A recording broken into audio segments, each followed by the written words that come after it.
Pressure তো অবশ্যই ছিল এবং বাট আমার বিশ্বাস ছিল যে ইনশাল্লাহ ম্যাচটা জিতবো। কারণ হ্যাঁ, অবশ্যই যেহেতু ক্লোজে হয়ে গিয়েছে খেলাটা, আমরা মিডল ওভারের উইকেটগুলো বের করতে পারিনি এবং আমরা যদি ওইখানে আরও কিছু উইকেট বের করতে পারতাম তাহলে ভালো হতো। রিভিউটা আমরা ডিসকাস করে নিয়েছিলাম, লিটন ছিল, শান্ত ছিল, ওরা দুজন বলছিল যে যে রিভিউ আছে, আমরা রিভিউ নিয়ে নিই। কারণ আমরা তো জানি যে যে আমাদের দুইটা রিভিউ আছে এবং আমরা তো ওটা আমাদের জন্য একটা প্ল্যানিং ছিল আমাদের। সবাই চেষ্টা করেছে কিন্তু উইকেট তো এরকম পারমিট করেনি এবং অবভিয়াসলি ওরা খুব ভালো বোলিং করেছে এবং বলটা দেখেন 34 ওভারের পর থেকে বলটা যখন একটু ওল্ড হয়ে গিয়েছে তখন রিভার্স করা শুরু হয়েছিল। ওখানে কিন্তু বাউন্ডারি মারাটা একটু ডিফিকাল্ট ছিল। হয়তো ওরা যদি আর একটু বেশি অ্যাটাকিং মুডে খেলতো হয়তো আমরা ওই রানটাও রিস্ক নাও করতে পারতাম, কারণ উইকেট পড়ে গেলে আমাদের জন্য অনেক প্রেশার ছিল। সো ওইভাবে আমাদের একটা টার্গেট ছিল যে আমরা যদি 80 বা 90 রান করতে পারি তাহলে আমাদের জন্য ভালো হবে। সো প্রথম দিকে তো দেখলেন যে আমরা কীভাবে উইকেট নিয়েছি, বাট একটা ব্যাটসম্যান ওরা খুব ভালো ব্যাটিং করেছে।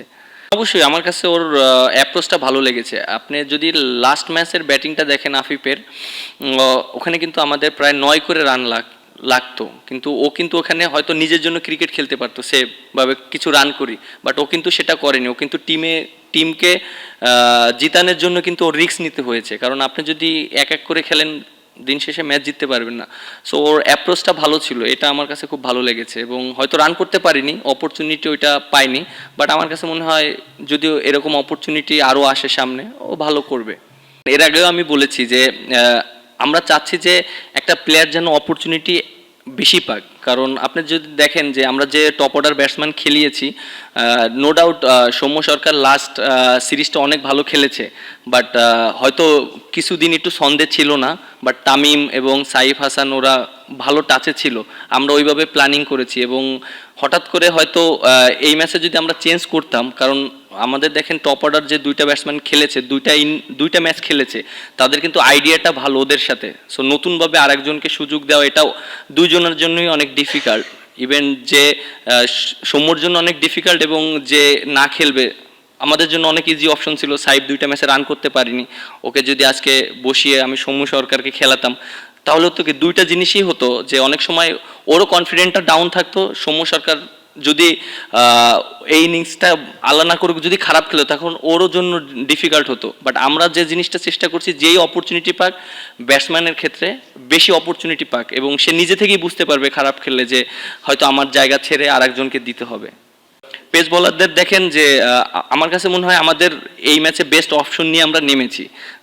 আমরা মোস্তাফিজ বলেন, তাসকিন বলেন এবং রানা ভালো বোলিং করছে এবং তাসকিন দেখেন আজকে যেভাবে বোলিং করেছে, শুরুতে উইকেট নিয়েছে এবং আপনার শেষের দিকে উইকেট নিয়েছে, এটা কিন্তু আমাদের টিমের টার্নিং পয়েন্ট ছিল।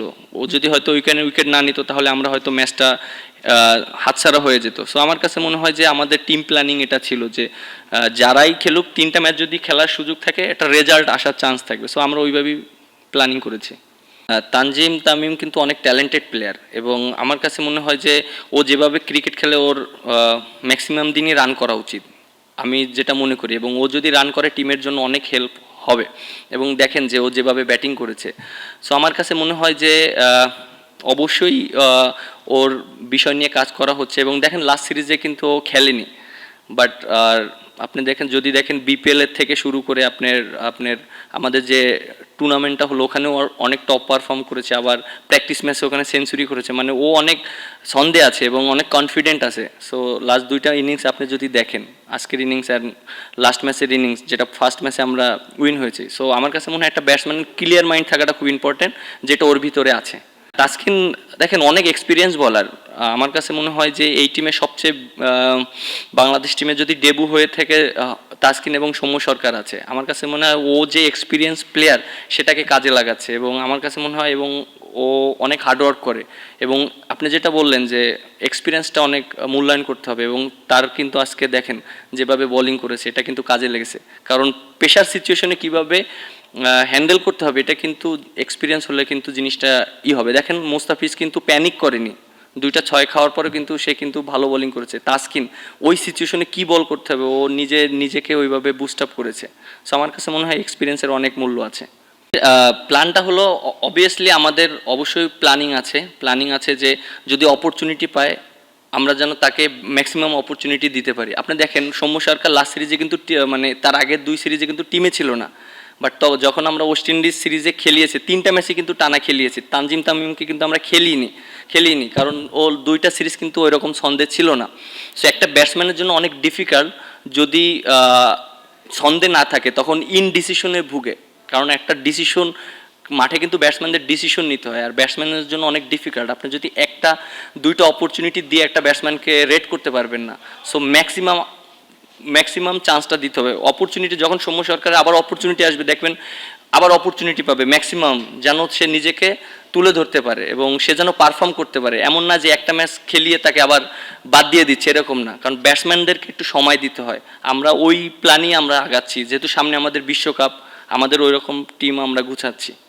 আর ছন্দে আপনি যে স্কোয়াডে তো আপনি থাকতে হবে, কারণ স্কোয়াডে তো আপনি রাখতে হবে, কারণ আপনার টপ অর্ডার ব্যাটসম্যান তো 2টা, আপনার একটা তো টপ অর্ডার রাখতে পারে, এবং সে তো লাস্ট সিরিজ অনেক ভালো ব্যাটিং করেছে, অনেক ভালো খেলেছে।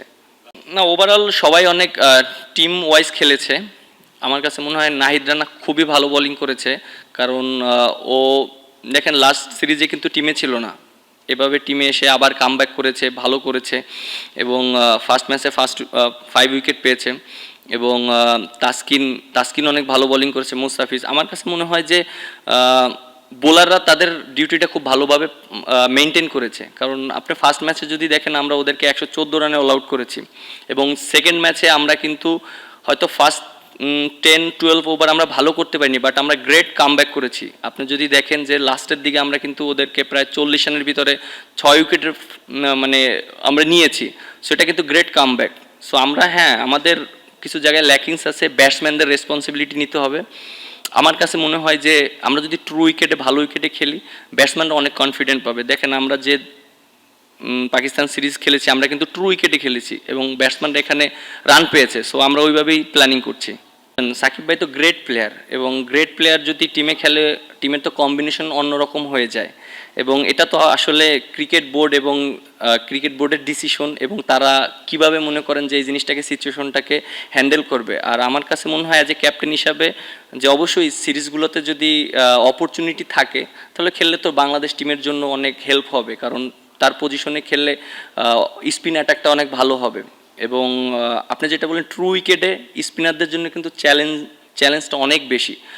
আর ট্রু উইকেটে অনেক সময় উইকেট বের করতে হলে আপনার ভালো জায়গায় অনেক মেনটেন করে বল করতে হয়, রান কন্টেন করে। সো আপনি যদি রান দিয়ে দেন তখন কিন্তু অনেক ডিফিকাল্ট হয়ে যায়।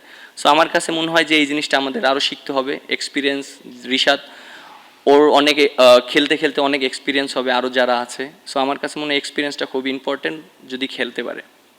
আমাদের কিন্তু ফার্স্টে কিন্তু আমাদের লক্ষ্য রাখতে হবে, আমাদের কিন্তু পয়েন্ট খুবই ইম্পর্টেন্ট। প্রত্যেকটা পয়েন্ট আমাদের জন্য অনেক অনেক ইম্পর্টেন্ট। আমাদের মাথায় রাখতে হবে যে 27 ওয়ার্ল্ড কাপের আগে আমাদের কোয়ালিফাই করতে হবে। এর জন্য কিন্তু প্রত্যেকটা সিরিজ, প্রত্যেকটা ম্যাচ আমাদের জন্য অনেক ইম্পর্টেন্ট। আমরা ওইভাবেই চিন্তা করব যে আমাদের কিভাবে আমরা সিরিজ জিততে পারি, ম্যাচ জিততে পারি।